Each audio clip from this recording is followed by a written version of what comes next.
আসসালামু আলাইকুম।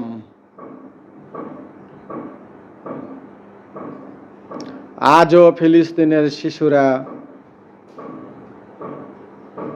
হানাদার ইসরায়েল আমেরিকার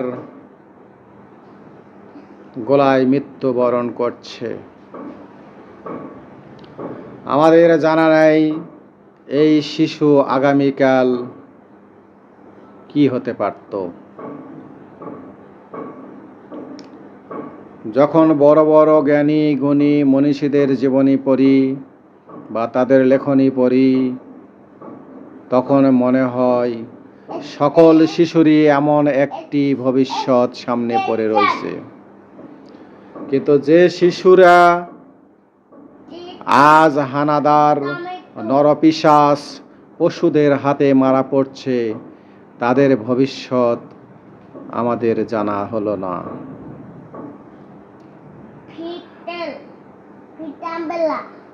ছোট ছোট শিশুর মৃত্যু যখন চোখের সামনে ভাসে, তখন আমার সেই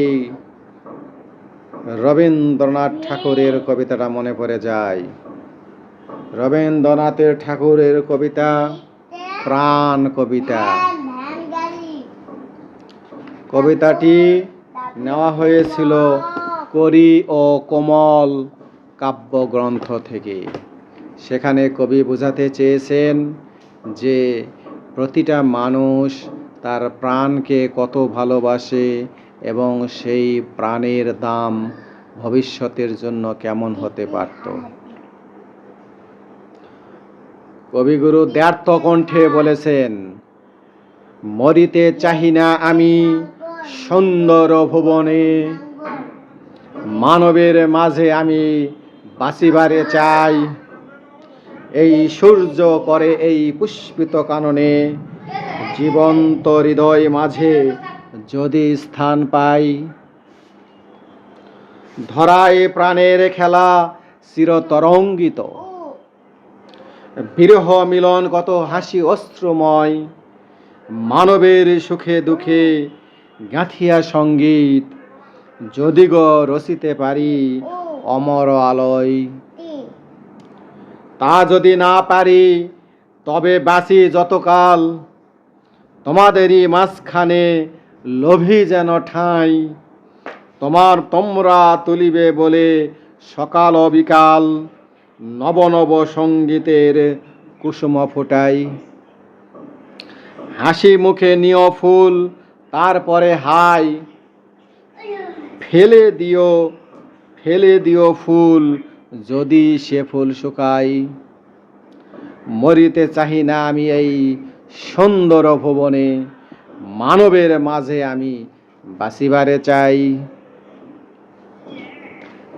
কবি তার নিজের মনের অভিব্যক্তি ব্যক্ত করেছেন, কিন্তু এমন একটি আশা পৃথিবীর সমস্ত মানুষ, সমস্ত শিশুর মনে দোলা দেয়। কবি এখানে বলতে চেয়েছেন, এই জগৎ সুন্দর ও আকর্ষণীয়।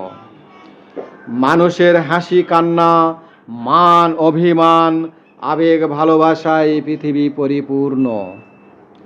জগতের মায়া ত্যাগ করে অন্য কোনো কিছুর আহ্বানে প্রলুব্ধ হয়ে কবিতায় মৃত্যুবরণ করতে চায় না। এটা শুধু কবির অভিব্যক্তি নয়, পৃথিবীর প্রতিটি মানব সন্তানেরই এই অভিব্যক্তি। মানুষের মাঝে সবাই বেঁচে থাকবার চায়।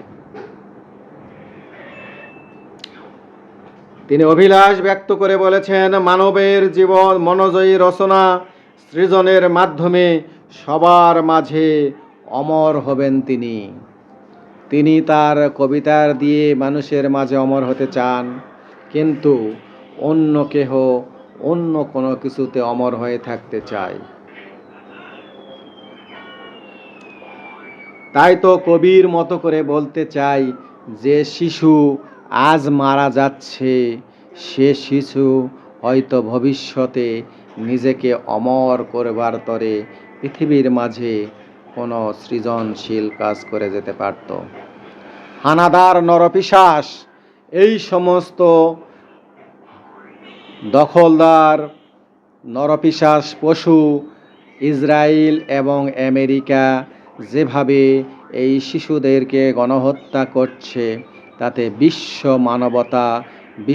মানবতা এবং বিশ্ব মানবিক হৃদয়গুলো কেঁদে হাহাকার করে। তাদের কি কোনো ভবিষ্যৎ ছিল না? তাদের কি জীবনে কোনো কিছুই করবার ছিল না? হয়তো তারাও পৃথিবীর বুকে কোনো আশ্চর্য কিছু রেখে যেতে পারত। কেহই তো মরিবার চায় না, কেহই তো এই পৃথিবীর মায়া ত্যাগ করতে চায় না। মানুষের মাঝে হাসি, কান্না, আবেগ, ভালোবাসা নিয়ে সবাই পৃথিবীর বুকে বেঁচে থাকতে চায়। তবে কেন এই নরপিশাচরা এই সমস্ত ছোট ছোট শিশু, নারী, পুরুষ এবং যারা নিরপরাধ তাদেরকে কেন হত্যা করছে?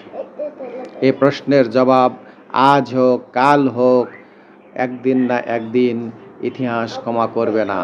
এই ইসরায়েল এবং আমেরিকার পশুদের কাছ থেকে এই প্রশ্নের উত্তর নিয়েই ছাড়বে ইনশাআল্লাহ। আসসালামু আলাইকুম।